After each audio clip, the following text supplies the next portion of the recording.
Support for Docs Outside the Box comes from Set for Life Insurance. Set for Life means set for less. Their clients get access to the largest portfolio of discounts and unisex rates available nationwide. Check them out at setforlifeinsurance.com and tell them Dr. Darko sent you. Welcome to Docs Outside the Box podcast. This is your official show, looking inside the minds of cutting-edge and innovative doctors. Think you'll find these stories in any medical textbook? Sorry. You're getting real life insight from men and women pushing the envelope beyond medicine. Ordinary doctors doing extraordinary things. Let's start now with your host, Dr. Nee Darko. Hey docs, are you looking to learn how to become a physician leader? Then Physician CEO is for you. Physician CEO is an accelerated business immersion program designed for physicians and developed by MBA faculty from the Kellogg School of Management at Northwestern University. So learn more at www.physician-ceo.com/DOTB. What's good, everyone? Welcome back to another episode of Docs Outside the Box. This is the first actual interview of 2019, and I'm mad excited about that. But before we get to that, if you've been following me on Instagram, if you've been following me on any form of social media, you have probably noticed that I've changed some things out.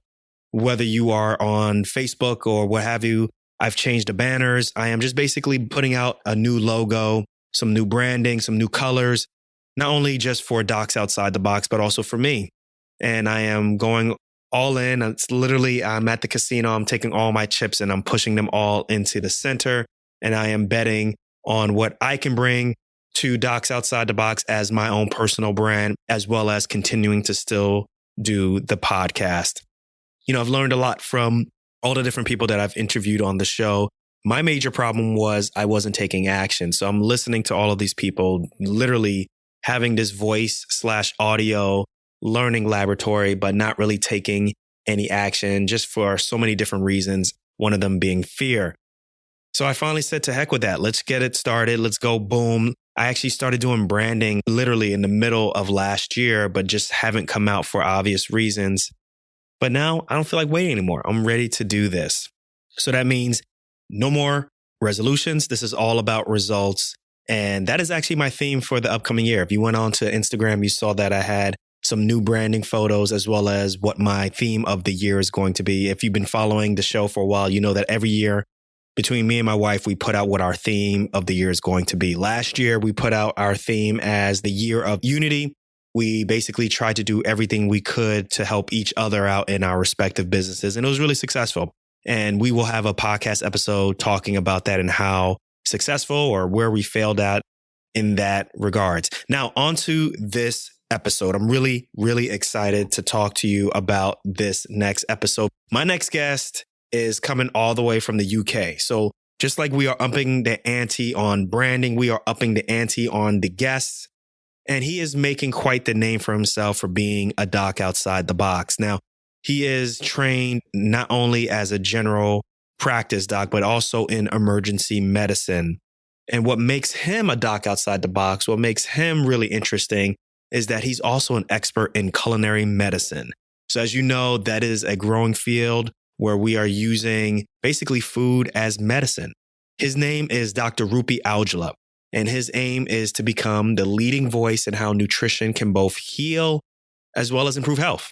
Now, his philosophy is to use food, to use cultural diversity, as well as lifestyle medicine to help people enjoy and live happier lives. I'm definitely all for that. Now, before we talk about how great his life is, one thing that we need to talk about really quickly is that his life wasn't always the picture of health. As a matter of fact, while in medical school, while training, he suffered from a health affliction that you will hear about on this show. And he literally found himself one day suffering from something, and then the next day literally sitting next to the patients that he was just taking care of earlier. And this set him down a path of discovering how to be healthier the natural way, not just because he wanted to be, but literally because his life depended on it. So he's got multiple things going on right now. He's got a book called The Doctor's Kitchen, which you can find on Amazon.com. That will be in the show notes. He live streams on Facebook as well as on Instagram. He's been on multiple TV shows in the UK, and he's become a bit of a TV personality. I mean, he literally is working his way up the arc. I think he's literally going to be the UK version of Dr. Oz. But today he's going to be the guest on my show, and he's going to let us know about what it's like to live the life of the doctor's kitchen. So this is going to be a great episode. I want you all to keep up some notes. We're going to learn about his life. We're going to learn about how to have healthy living, particularly for busy professionals such as yourself. And without further ado, I present Dr. Rupy Aujla. Dr. Rupy Aujla, all the way from the UK. Thanks for joining us on Docs Outside the Box, man. Appreciate it. Of course, mate. I'm happy to be here.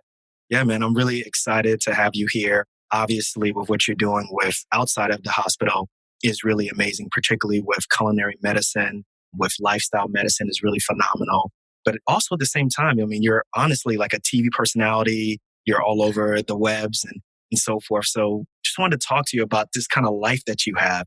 But before we get into all of that, can we learn a little bit about your past? Let's take it all the way to learning about Dr. Rupy as like a fifth grader, sixth grader. Who was he? Sure, yeah. You're going to have to define exactly what you mean by a fifth grader, because I'm from the UK. We have different schooling system. How old would I be? Okay, the fifth grade, you'd be about 10 years old. Oh, okay, fine. Yeah, I got you. So we would regard that over here as just going into secondary school. We have like a good 7 or 8 years of core schooling. We have some exams called GCSEs, then we have A-levels, and that's kind of like setting you on a path as to what you want to do at university. And I suppose as a 10-year-old, I probably would have been gearing up for those exams in like 3 or 4 years' time. I got my background is from an Indian background, and obviously schooling and education is a very big part of our culture. And whilst there wasn't excessive pressures, there was certainly an expectation for me to do well and to excel in school and put the effort in. My parents actually didn't want me to go into medicine, funnily enough. Really? Yeah, which is unusual for an Indian family. They actually wanted me to go into business or something that could actually put me in good standing financially, because they realized, medicine in the UK is probably not like that in the US, but certainly in the UK, it's very long hours and it's not paid well, even at the top. Unless you're really right at the top of your game, it's unlikely to pay very well compared to the amount of money and financial stability you can achieve in other industries and other areas of work. So yes, it was probably like working towards those exams and stuff. My first sort of realization that I would go into medicine was actually when my mum got ill, allergic. She used to suffer from idiopathic anaphylaxis, which is most form allergy and blood pressure drops and stuff. And she'd have to have an EpiPen with her at all times. And after seeing a whole bunch of immunologists, she decided to take matters in her own hands and start a diet and lifestyle approach to trying to figure out what was going on.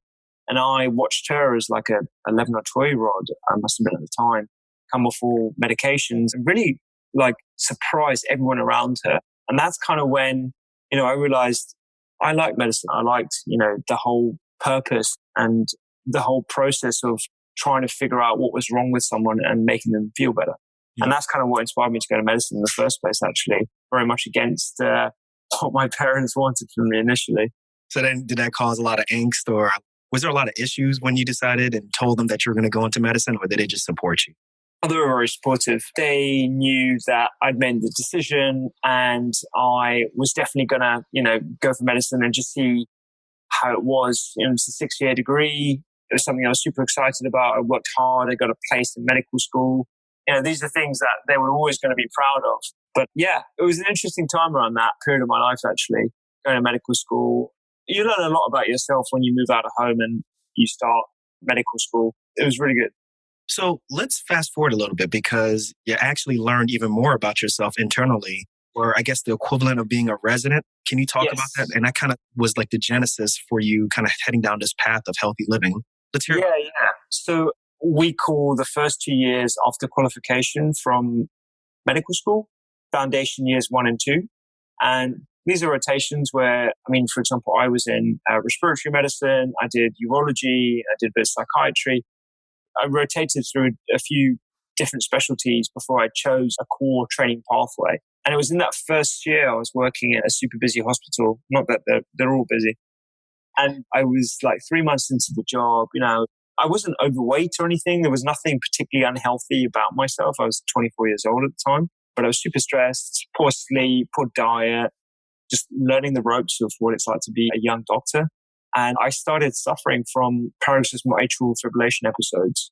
Wow. I'd be going at 180 to 200 beats per minute. The first time I actually had an episode was when I was working, and my boss actually took me off the floor and took my bleep. And when he saw the ECG, I was like amongst the patients that I'd been seeing. Yes, I heard that they put you in the bed right next to this person that you were treating earlier, right? Yeah, exactly. Yeah. It's funny now to think back on it. But at the time, when you're in this position where you're walking down the corridor halls and, you're looking after people, even as a junior, you feel a position of responsibility and a position of authority. And for that to be rapidly switched in the matter of minutes, it was a really eye-opening experience for me, what it's like to be a patient. I remember vividly, I was being transferred from the medical assessment unit to the x-ray unit. And I was being wheeled down in a hospital gown in the bed. And there was tons of people just walking around, people going for coffees, other people who worked in the hospital. And even though a lot of them didn't recognize who I was and stuff, it was very, very embarrassing. It was a very vulnerable position to be in. And I kind of remember that position every time I'm in hospital today. It's that little insight into what it's like to be a patient. It's super powerful. Well, I really appreciate you sharing that. And, I think that's something that most people, when they say the kind of things have flipped on them when they go from being a practitioner to receiving care, it's almost like this vulnerable state that you have. How did you, what ended up happening? Did you end up taking medicine? Did you have a procedure? How did you end up getting past that? Yeah, so I was seen by a whole bunch of different cardiologists, electrophysiologists, people who are interventionists, and people who just straight up cardiology. So I was put on a whole bunch of different medications, or trial, I should say. Some beta blockers, bisoprolol, flecainide. I never went down the amiodarone route or anything like that. And I never needed an electrical cardioversion because, I was always stable. But nothing was really keeping me out of these episodes that would happen very randomly 2 to 3 times per week. And That's pretty scary too, man. Yeah, it was. I kind of got used to it after a while. I remember being in A&E, that's our equivalent of ER. And I just flipped into it, and I don't know, I was just like, I'm not going to get off the floor, man. This is just getting ridiculous. I can't keep on sitting down or taking time off work. And I remember I was looking after someone in recess, and I could have been in the bed. I should have been in the bed next to them, just kind of carried on, which is probably irresponsible of me looking back. But, it was very disruptive to my lifestyle. I just remember feeling immensely frustrated at a lack of reason as to why this was happening and a lack of options, bar potentially basically going for an ablation, which all my colleagues were telling me to go for, good candidate, weight fine, no family history, no issues, served as a potential curative procedure. That's what people were telling me at the time. And I was definitely going to go for it, but it was my mum actually who told me, you should look at your lifestyle, just take 6 months of just really trying as hard as possible to optimize your diet, optimize your stress levels, optimize your sleep, and do all these different things. And then, once you've exhausted those lifestyle options, then go for something a little bit more drastic. And she's not a medic, but I'm glad I listened to her. Listen to mama's advice. Yeah, exactly, man. They know what they're talking about. Yeah, I think intuitively she could tell that it was going to have an impact. And not that it was related to her own condition or anything, but certainly it's that kind of common sense approach that I think sometimes is beaten out of us as doctors. I don't know what it's like in the US, but certainly in the UK, we are very algorithmic these days. We follow the guidelines. Yeah, it's prevalent here too. Yeah, I can imagine, particularly from a litigation point of view. You just want to make sure that you're following exactly what your peers would do. And that sometimes leads to a little bit of herd mentality where you don't really question things. It's kind of beaten out of you to step out of line and you stick to what you are taught and nothing else kind of comes into it. I think there is definitely a blend between being creative and actually thinking out the box, and medicine, as we know, that we are 100% behind and evidence-based and everything else.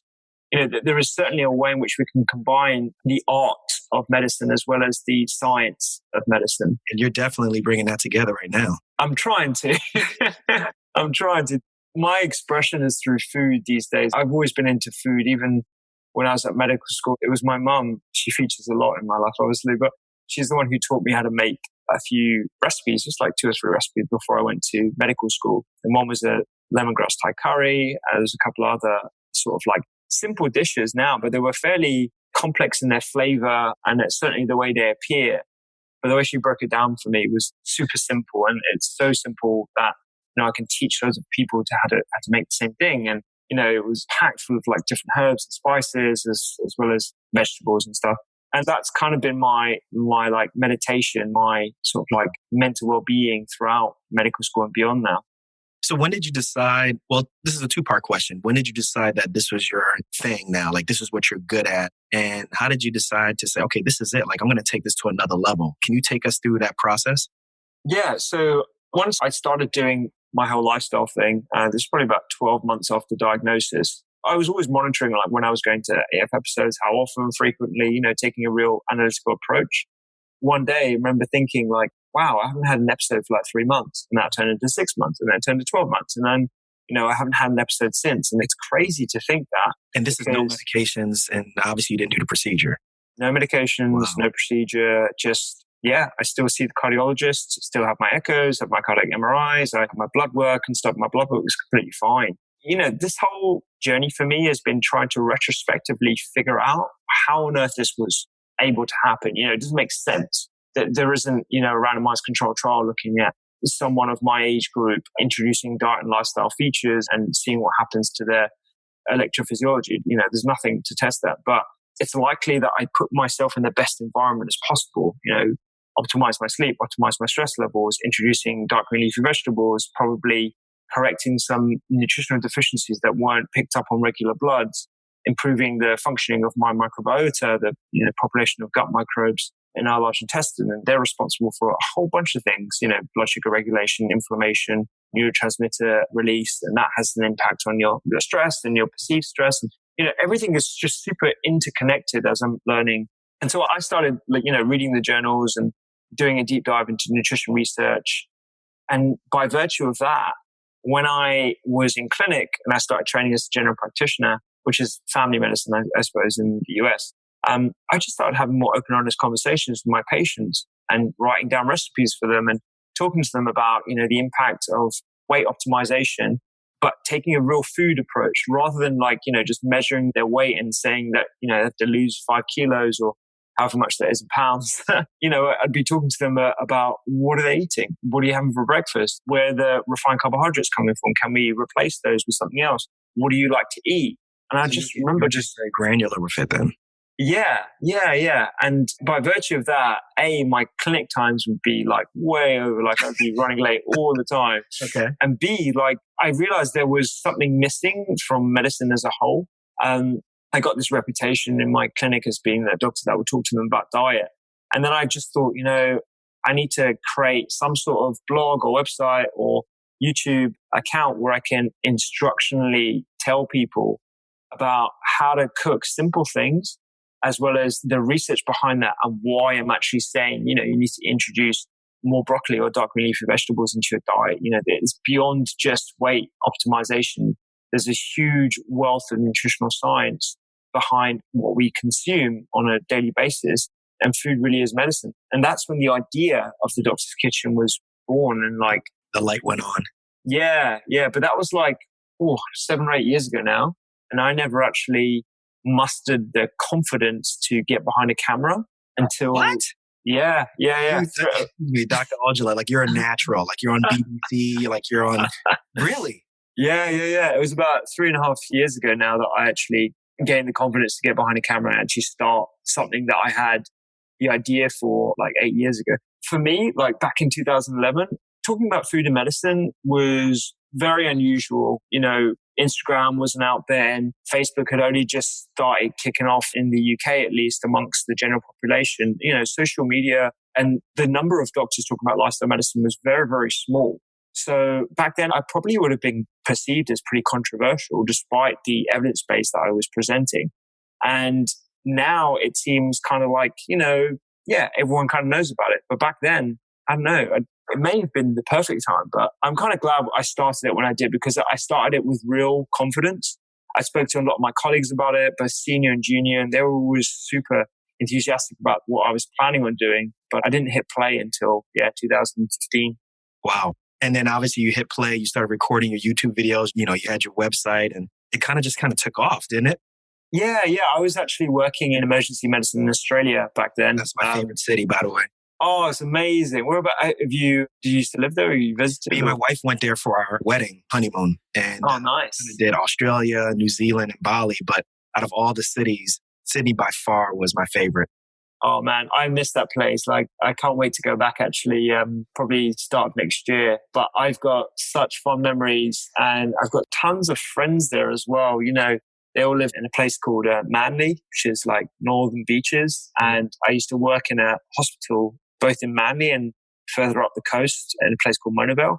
And, just like walking down to the beach before work, having a dip, and then going to work and then coming back and having beers afterwards. I mean, it was just such a great place. And it was there. Like, I remember I was living with these two Aussie guys, both surfer dudes. And I was like, I'm going to start this YouTube thing. I need to use the kitchen for a bit. And they were super supportive of it as well. They just thought it was awesome. They really got behind it. So that's why some of my early videos on YouTube, I've got this beautiful backdrop of Sydney. And that's where I started it. And I started getting invited to a whole bunch of local talks and stuff on mind body medicine. I connected with a few other like-minded practitioners. And then about 5 months afterwards, came back to the UK, and I was planning on going back to Australia 6 months afterwards. But I got approached by a literary agent, my publishers. They were like, we see what you're doing as a book. Have you ever thought about that? I was like, no, I hadn't thought about that. All happened very fast. But it kind of snowballed from there. Wow. That's really, really amazing. So can you briefly talk about getting over that fear of, not wanting to be in front of the camera, wondering what people would think, particularly since lifestyle medicine, culinary medicine is something that's fairly new. How did you get over that and really hit play, hit record? Yeah, I practiced a lot, man. There's a whole bunch of videos that will never see the light of day from 2013. And I would just even when there was no camera on me, I would just practice in front of my cooking. Yeah. I would just practice in front of my saucepan, explaining, well, what is this? Tell me about Brussels. What's so good about Brussels? What is a brassica vegetable? What are the research studies? that kind of stuff. I just talk to myself. Probably sounds pretty crazy now, but and I would get one of my friends to record me as I was cooking and just give me feedback on it as well. So this kind of there's a myth that, some people are natural and some people just can't do it. I think it's a lot of both, but probably a lot more practice. I put a lot of hard work into perfecting how to explain food. I watch food programs all the time. And so probably intuitively, I kind of understand how chefs interview someone and cook simultaneously. Whereas someone who's not used to that, it looks very hard, and it is hard, I suppose. But because I'm in front of it and I live and breathe it so much, it's become second nature. But it's a lot of practice, definitely a lot of practice. But so I've got tons of videos that will never see the light. I just pushed myself to opportunities, even if I thought I wasn't, good enough, or maybe they weren't going to listen to me or whatever. I'll just go for it. And the number of things I've done for free, just turning up and giving a talk on turmeric, for example, and, beasting myself to make sure after work, I've got to look up all the research studies. I've got to be I've definitely got to be hot on my research. So if anyone calls me out on anything, I can offer an honest and evidence-based answer, all those different things. But I enjoy it. That's the main thing. I love it. Because there are a lot of people who are listening to the show who either want a podcast, people who want a blog, people who want a YouTube, be on video, and it's just that one thing that they can't get over, So it's really good to hear from your standpoint, who's, looks like you're way ahead. You're doing excellent. I saw your BBC interviews and stuff. And it's cool. every now and then, even people who you aspire to be even struggle at one point also. So now I want to ask Dr. Rupy, with your busy schedule, obviously as a general practitioner, even spending time in the ER, night shifts, doing what you're doing right outside of the hospital, like how are you able to stay healthy? How are you able to stay fit? There's a lot of doctors who have similar schedules. Like talk to them. How are they able to, cook a healthy meal for themselves or even just eat healthy with those kind of schedules? Yeah. It's a really common thing. I've actually started doing videos specifically for my emergency department. So there's like a mini mart right opposite the hospital. And I remember going there and I thought I'm going to record a couple of videos. I'm going to pick up the fresh vegetables. It's going to be less than £5, which is about $7 or $8. And then cook it at home and then show them exactly what they can achieve instead of going to the takeout joint, which is like a couple of like roads down, which a lot of them rely on, particularly if they're coming home at like 10 or 11 p.m. No one wants to cook at that time. But I think the first thing is I've fully qualified as a family physician. I do a mix of both emergency medicine and general practice. Given that I'm fully qualified, I'm able to essentially slot into all the different shifts that they have, but I work part-time. And that allows me to do my podcast, my books, my articles, the odd TV stuff, radio, like all the other things that I try and the non-profit as well and the website. Non-profit? Yeah. The culinary medicine stuff. Yeah. Mm-hmm. So I'm probably busier than I was when I was working full-time as a doctor and doing all this other stuff as well on the side. But I work probably 2 or 3 days a week now in clinical work, and I divide my time up between the 7 or 8 other things that I'm doing. I'm doing a master's in nutrition medicine as well. So it's like, I get asked this a lot, and I should probably do a YouTube video on it because the things that keep me motivated are leading a healthy diet and being accountable to not only myself, but other people. Because people look at me now, I'm like, all right, how do you actually do this with a hectic lifestyle? How do you actually cook? There's a few hacks that I always have up my sleeve in my kitchen. That's what we want to hear. That's what we're here for. Yeah. My kitchen is always stocked with staples that I can cook meals from within 5 to 10 minutes with minimal waste. So these are things like beans, legumes, lentils that are pre-cooked, and you can get them in packets, you can get them in cans.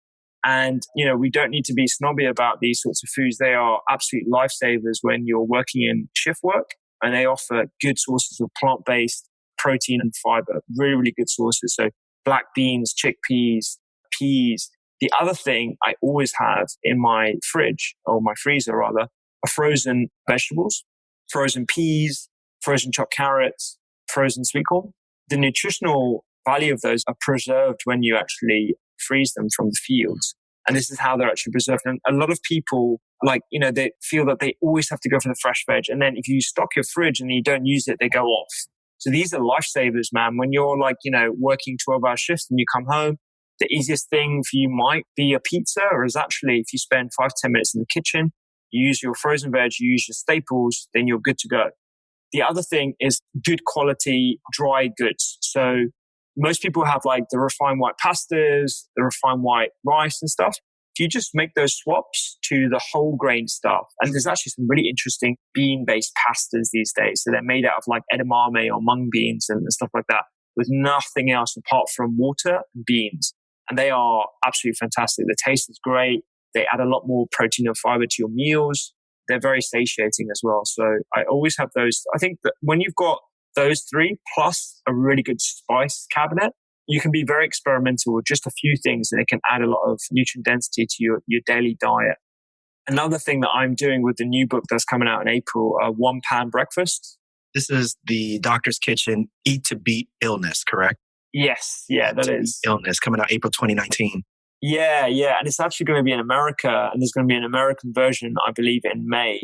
I've still got to wait to hear when that's going to drop off. But yeah, the new book is an evolution from the first one, in that I'm basically applying the principles of healthy eating and living to different parts of the body and different conditions. So in each chapter, I'll be talking about things like brain health. There's a whole chapter on brain health and how what we eat and the nutritional densities can improve the functioning of our brain and reduce the incidence of dementia, and all the research studies looking at that. And do the same dive for skin health, eye health, immunity, inflammation. What does inflammation mean? Why is everyone trying to remove inflammation? Actually, when you break it down into the process, we need inflammation, as you know, for stress, resilience, and infection control. It's the imbalance of inflammation and this slow, low-grade meta-inflammation that is related to some of the commonest lifestyle-related diseases that we're seeing in the modern world. So blood pressure, cardiovascular disease, stroke, and etc. So it's really giving the average consumer an idea of how important your food and your lifestyle is and relating it to things that they have heard of already. So I'm really excited about it. And obviously it's complemented with like 85 plus recipes that I've created. And yes, so as I was saying, so there's a breakfast section and I've done £1 breakfast. And the breakfast will be things like you just get £1, you put it on medium heat, you add onions, some beans, some herbs, a little bit of spinach, and then you cook that in a little bit of really good quality olive oil on a medium heat. And then you move it to one side. And if you're vegan, you could crumble some marinated tofu in it, or want to have a little bit of quality fat. You crack an egg in it and you cover it. You put that to one side, 2 minutes, done. And that's like your breakfast done. And, these are breakfasts that I will do before I go to work in emergency. It will take me like 10 minutes, minimum cleanup, and that will keep you going as well. Oh, I love it. I love it. So Dr. Rupy, what do your colleagues think about everything that you're doing? Are they generally supportive? Are there any detractors? Talk to us about that. It's really funny. So I pressed play on October 8, 2015. I remember I launched the Instagram, the Facebook, my website. I put a big post out on Facebook to all my friends. And then I was in Sydney. I literally jumped on a plane and I went to Japan. And I took 6 days off. And I was so worried about what my colleagues would think and have I made myself out to be a massive clown and all this kind of stuff. And I got to Japan. I had the most number of messages on my phone. All my friends just like, I can't believe you've done this. This is great. We love it. We love the videos. It's going to be so good. All this, really, really good love. And there was some of my friends had even done a spoof of the intro to my YouTube video. If you see it on YouTube, there's a blackboard and I write the doctor's kitchen on it and then I put a whole bunch of vegetables around it and stuff. It's the standard intro that I made myself with a tripod and no, it was actually a selfie stick and I shoved it in the cupboard and yeah. And oh, you mean the intro that's at the beginning of your videos, what you described, you did that? Yeah, I did that. Yeah. Oh, man, I thought it was professionally done, man. No, that's all very homemade. It's all very homemade. It was done on an iPhone 4. And it was as a selfie stick. I remember I got this thing from Amazon. It was this little tripod thing. It was about $10 or so. And I attached that to the selfie stick. I shoved the selfie stick in the cupboard and I wedged it in between some plates or something. So it comes down straight onto the board. And then I sped up the image on iMovie. I don't even have Final Cut, man. I just do iMovie. Hey. And hey, you're slumming. It's all good though. Yeah. So my friends did a spoof of that and they put wine and cheese and red meat and stuff. They'd already done one of those and a whole bunch of other funny stuff, just taking the piss out of me. And it was super funny, man.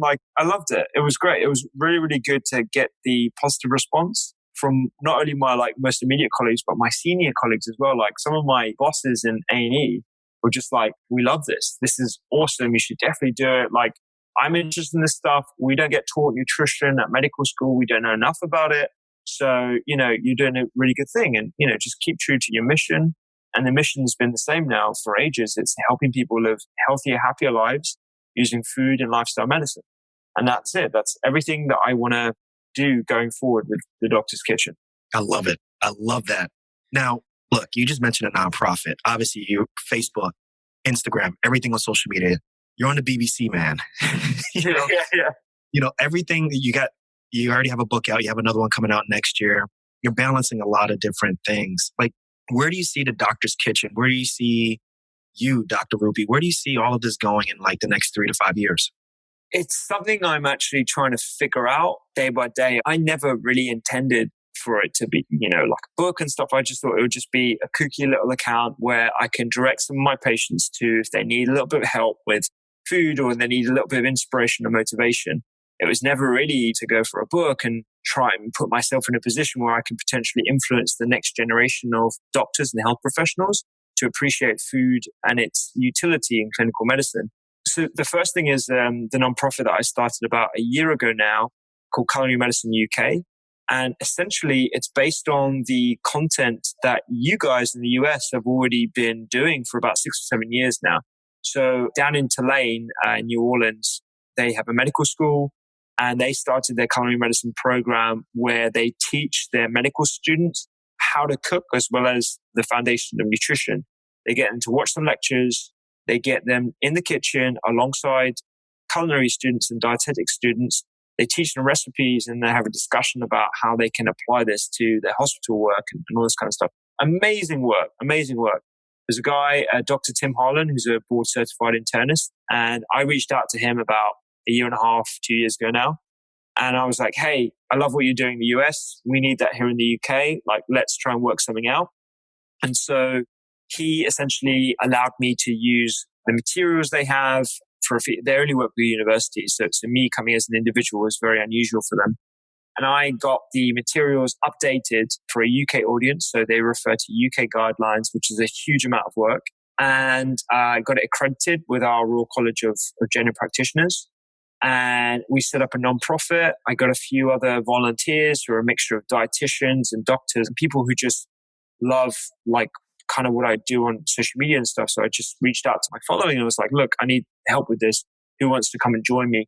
And we started teaching doctors this content. So we had our first event earlier this year at one of the best culinary schools in London, Westminster Kingsway. And we also went to Bristol in July, and we taught 10 medical students this 4-week intensive sort of like nutrition and cooking modules. Like there's about 8 modules or so. And it was great. The feedback's been phenomenal. We're going to try and get some funding from a few philanthropists and try and grow this in the UK. So every medical student in the UK has this as part of their compulsory training. Oh, wow. Yeah. So every doctor is going to be able to like do what I do basically. Like I don't want to be like the one-off doctor that knows how to cook and can understand nutrition. Like every patient deserves a doctor that can talk confidently about food and medicine. And I think if we were able to do that in the UK, we'd be looking at a much healthier population. So to answer your question, you know, what I see in the next 5 years is me having achieved that goal. I love it. I love it. Any thoughts of coming to the United States, maybe? Yeah. So I'm over quite a bit. Making it big here? Yeah. I'm over quite a bit. I mean, Tulane's doing a great job over there already, licensing their course to a whole bunch of American universities. I will be over probably to promote the second book, hopefully, over the West Coast and across the country, hopefully. I have my godsons live down in Miami with obviously my best friend and his wife. So I go to Miami quite a bit, which isn't a bad thing. That's a good excuse to go to Miami. I did my trauma training down there. It was fun. Oh, did you really? Yeah, wow. I can imagine, mate. Ran out of money quickly. Yeah. That's for another show. Yeah, I'm sure, yeah. So yeah, it's great. I go to the States quite a bit. I love it. Well, look, Dr. Rupy, this has been a great interview. We are at the end of the interview, and I just want to ask you some quick, fast-fire questions. Shouldn't take too long. Just tell me the number one thing that comes off the top of your brain. You game? Yeah, let's do it. Okay. If you can pipe down everything to pretty much one thought, one idea, what's the one thing you want people to learn from this podcast? That's a good one. I would say, I'm assuming this is mostly going to be listened to by doctors. And I would say health, pre-med students and residents. Yeah, I would say do some reading on the Mediterranean diet and look into nutrition, man, because nutrition is a clinical tool that we should all have in our toolbox. We as doctors should be educated in nutrition. And if we haven't been educated up to this point, which is the vast majority of us, we need to start taking action and educating ourselves. Mic drop. That was a great answer. So knowing what you know right now, what kind of advice would you have given to yourself as a pre-med? Now, I know I don't understand the classifications in England a little bit better, but basically before you entered into medical school, what kind of advice would you have given yourself?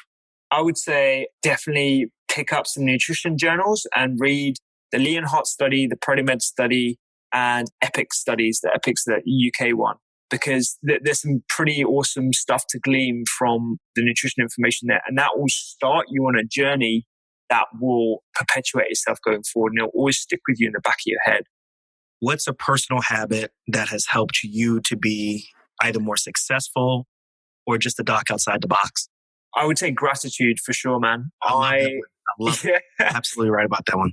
Yeah, like there's, by virtue of us living and having qualifications and the opportunity to go to university and be healthy, even if we're not as healthy as we can be, we are so incredibly lucky. And every day is a blessing, man. And I try and remind myself of that as much as possible because it's very, very easy to forget it. There's a really amazing lecture by David Foster Wallace, I think it is, called This is Water. It was a graduation speech. It's only about 20 minutes long, but it kind of sums up, I think, a lot of what modern life is like and how easy it is to forget the most beautiful things that we see on a daily basis. I'm guilty of getting annoyed and getting sucked into thinking in a negative way, like every single day. I'm sure that happens to me every single day, but it's the process of reminding yourself of how to be grateful and being grateful for all the small things in life that we would otherwise pass by. That kind of perpetuates me on my journey for what I'm still trying to figure out myself. I love that answer. Thank you so much for sharing that. No worries, man. Name a famous figure, someone that you admire, that you would like to trade places with for at least 24 hours. Oh, wow. That's a really good one, dude. Who would I want to trade places with for 24 hours? These questions always get me because, yeah, and I think it's like testament to how into my own self I am that I'm actually not looking at other people and stuff. I mean, yeah, Elon Musk. Back to gratitude, though, also. Yeah, I think it does, man. I think it really does because I'm so grateful for being me.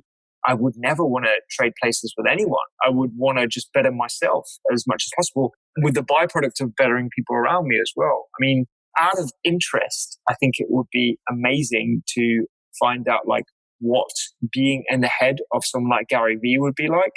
He's a very like flamboyant, like, brash character, and some people love him, some people hate him. I've come across some of his work and sayings and stuff, and it just really does speak to me in a very aggressive way. Pushes you to carry on and stuff. I don't agree with everything he says, but I wouldn't mind being like in his mindset for like 24 hours and just seeing what it's like. What it's actually like being Gary Vee. How many YouTube videos do you think you could make after watching that, right? I know, right? Yeah. You could do so many. Crazy. Hey, I appreciate you being real with that answer. Love it. Of course. What's one life hack or technology, something on your cell phone, anything that you use to make your life easier? Sleep, for sure, man. It's the technology. It's the reset button. It is the psychological pillow, for want of a better word, that we don't use enough of, man. Like, there's so many phenomenal things that happen to you. It regenerates your brain. It removes all the debris that can lead to cognitive dysfunction the next day. The more I learn about sleep, the more fascinated I am and the more I want to go to bed and just have like a really good, refreshing night's sleep, because how powerful that is, something that we all have access to. How powerful it is incredible, and it's better than any app on your phone. It's better than any sort of gadget. It's better than any car. Honestly, it's one of the best things. And when I don't have a good night's sleep, one of many reasons, like just living your life or having a good time the night before, or, spending time with your friends or dinner and stuff like that. But, when you do have a good night's sleep, it's very, very noticeable as well. Great answer. Now, I want you to complete this sentence. I ask this question to all my guests. It's, I'm not just a doc. I'm a health guru. Nobody else has answered that before, so I love it. I love it, man. Excellent. I'm being told I'm a health guru all the time now, so I'm just going to own it. Yeah, man, you should own it, man. I love it, man. I love it. Dr. Rupy, I really appreciate what you're doing. I found you a year ago and been following your ascent, through YouTube and now through Instagram. And I see your Instagram lives and it's really impressive. And, talking about trying to get over something for me, I started my podcast 2 years ago and I didn't think that let's leave it to you like this. I was really nervous to contact you, and your team has been really gracious, and you given me the time to interview you and learn about, your inner workings and how you've been a doc outside the box. I truly believe that people listening to the show are really going to learn a lot from this. Obviously, you got a reach in England, but obviously, that reach is going even across the pond to the United States. And I think we're all better for it. So thank you so much for your time, man. Thank you so much. I just want to acknowledge you for what you're doing.